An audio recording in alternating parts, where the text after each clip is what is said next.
Hello friends, আমি Shubham. ওয়াইআরএফএস spy ফ্র্যাঞ্চাইজির next বড় cinema alpha lead রোলটা প্লে করছে আলিয়া ভাট, তার সঙ্গে আছে ববি দেওল এবং আরো অনেকে। টিজার বেরিয়ে গেছে, কেমন হলো টিজারটা সেটা নিয়ে কথা বলবো এই ভিডিওতে। এবার দেখুন, এই যে সিনেমাটা আলফা, এটা নিয়ে মানুষের এক্সপেকটেশন বা হাইপ কোনোটাই কিন্তু বেশি নেই। তার কারণ হচ্ছে তাদের প্রিভিয়াস সিনেমাগুলো, স্পাই ফ্র্যাঞ্চাইজির যে পরপর সিনেমা তারা বার করেছে এবং মানুষ সেগুলো থেকে এত হতাশ যে একই রকমের সিনেমা, একই ধাঁচে তৈরি, একই ট্রিটমেন্ট, প্রেডিক্টেবল, কোনো এক্সপেকটেশন রাখা যায় না, উড়ে উড়ে মারছে, কোনোটার সঙ্গে রিয়েলিটির কোনো সম্পর্ক নেই, জাস্ট দেখিয়ে যাচ্ছে এবং বানিয়ে যাচ্ছে।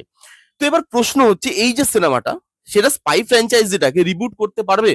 ওয়াইআরএফ কে কামব্যাক কি করাতে পারবে? সেটাই হচ্ছে মেন প্রশ্ন। এবার এর টিজারে আমি আসছি, তার আগে ডাইরেক্টরটাকে নিয়ে কথা বলাটা খুব জরুরি।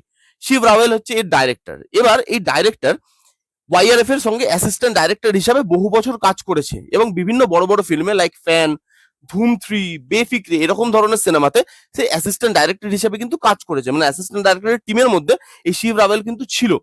এবার আপনি যদি দেখেন, এই ডাইরেক্টর ওয়াইআরএফ এর সঙ্গে কাজ করলেও, বড় বড় সিনেমাতে অ্যাসিস্ট্যান্ট ডাইরেক্টর করলেও, তার ট্রিটমেন্টটা না রিয়েলিস্টিক রাখার চেষ্টা করে, রিয়েলিস্টিক জোনে পারফর্ম করতে ভালোবাসে। কারণ এর যে প্রথম কাজটা নেটফ্লিক্সে এসেছিল, দ্য রেলওয়ে ম্যান, সেই কাজটা কিন্তু একটা ভালো কাজ ট্রিটমেন্ট ওয়াইজ, বা যেভাবে সে জিনিসপত্রগুলোকে দেখিয়েছে রিয়েলিস্টিক ওয়েতে।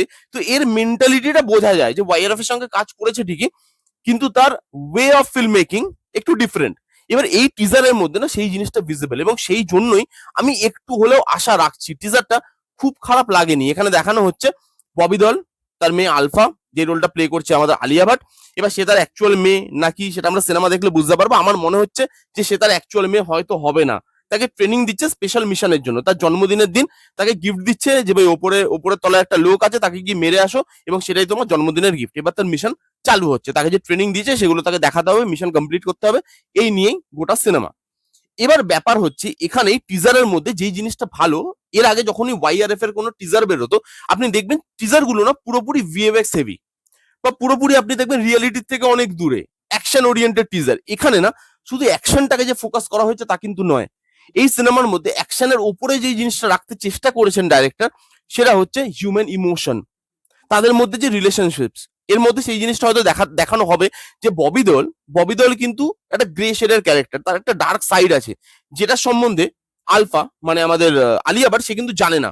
সে তার হয়ে মিশন কমপ্লিট করছে, কিন্তু যখন সে দেখতে পাচ্ছে একটা টাইমে গিয়ে যে না, যার হয়ে মিশন কমপ্লিট করছে তার একটা ডার্ক সাইড আছে, কনফ্লিক্ট তৈরি হবে তাদের মধ্যে, যে ইমোশনাল যে বন্ডিংটা, সেটা কোথাও কি ভাঙতে চালু করবে। সেই ইমোশনাল আর একটা মেবি, সেই রিলেশনশিপটা, সম্পর্কটা মেবি আমরা ভালোভাবে ফুটে আসতে দেখতে পাবো। অ্যাকশনের ওপরে গিয়ে যেই জিনিসটা ভালো লাগছে, রিয়েলিস্টিক একটা লুক অ্যান্ড ফিল দেওয়া হয়েছে, মারপিট আছে, অ্যাকশন আছে, সেগুলো হেভি নয়, ভিএফএক্স হেভি নয়, এবং এখানে যে ভিএফএক্স এর কাজ, অ্যাকশন সিকোয়েন্স গুলো, সেগুলো ভালো লাগছে দেখতে। হ্যাঁ, সেখানে একটা নেগেটিভ দিক আপনি বলতেই পারেন যে আলিয়া ভাট যখন অ্যাকশন করছে, আলিয়া ভাটকে খুব একটা যে দেখতে ভালো লাগছে সেই জায়গায়, সেটা কিন্তু নয়। কারণ তার যা ফিজিক, তার যা বডি স্ট্রাকচার, রোগা পাতলা, একটু হাইটটা শর্ট, সেই হিসাবে তাকে কিন্তু মানাচ্ছে না। মানে দীপিকা যদি একটা অ্যাকশন করে, ক্যাটরিনা যদি একটা অ্যাকশন করে, তাদের যেহেতু হাইটটা আছে, হ্যাঁ, তারা যেহেতু সেই জিনিসটা পুল অফ করছে, এবার তাদেরকে সেই জিনিসটা ভালো লাগছে, কিন্তু আলিয়া ভাটকে সেই লেভেলে গিয়ে ভালো লাগছে না। কিন্তু পারফর্মার ভালো আলিয়া ভাট, এটা আমাদেরকে মাথায় রাখতে হবে। সে কিন্তু কোনো না কোনো ভাবে পুল অফ করে দেবে। এখানে ববি দেওয়ালকে খুব ভালো লাগছে, সাংঘাতিক লাগছে, এবং ববি দেওয়াল এখন যা ছুটছে তাই শোনা, বিভিন্ন ধরনের রোল করছে, বিভিন্ন ধরনের ক্যারেক্টার করছে, এবং তাকে কিন্তু কাজ দেওয়া হচ্ছে, তাকে নিয়ে এক্সপেরিমেন্ট করা হচ্ছে, যেই জিনিসটা উইচ ইজ ভেরি গুড।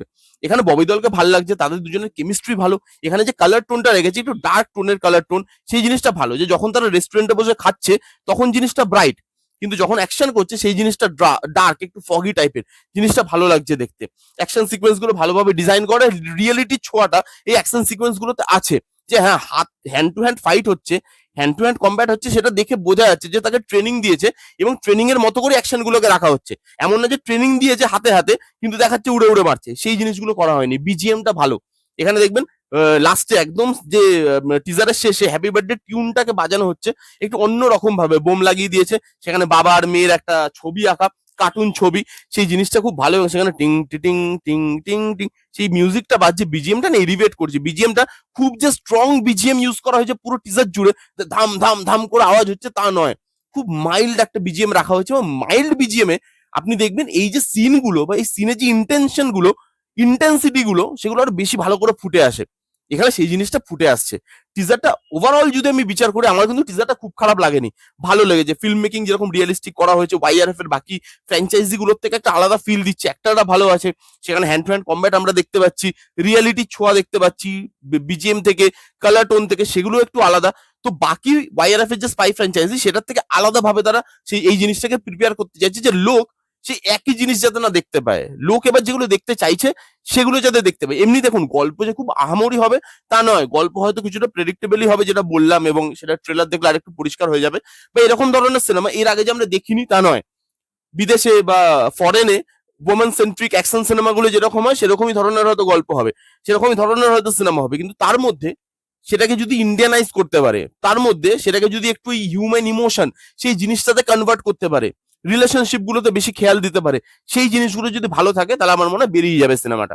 দেখা যাক যে এই সিনেমাটা দিয়ে ওয়াইআরএফ বা তার স্পাই ফ্র্যাঞ্চাইজি এটাকে কামব্যাক করানো যায় কিনা, কারণ সেটা খুব জরুরি, মানুষের আশা চলে গেছে। এই ছিল আলফা টিজারের রিভিউ। আমার যে খুব খারাপ লেগেছে বা একদম আশা রাখছি না সেটা বলতে পারবো না। কারা কারা দেখেছেন টিজারটা, আপনাদের কি মতামত, কি রিয়াকশন, কমেন্ট করে জানান। কেমন লাগলো রিভিউটা জানাতে ভুলবেন না। ভালো লাগলে please give Thums up, like করবেন, কমেন্ট করবেন, শেয়ার করবেন, চ্যানেলটাকে মাস্ট মাস্ট সাবস্ক্রাইব করবেন। দেখা হচ্ছে নেক্সট কোনো ভিডিওতে। ততক্ষণ bye bye, take care and be safe.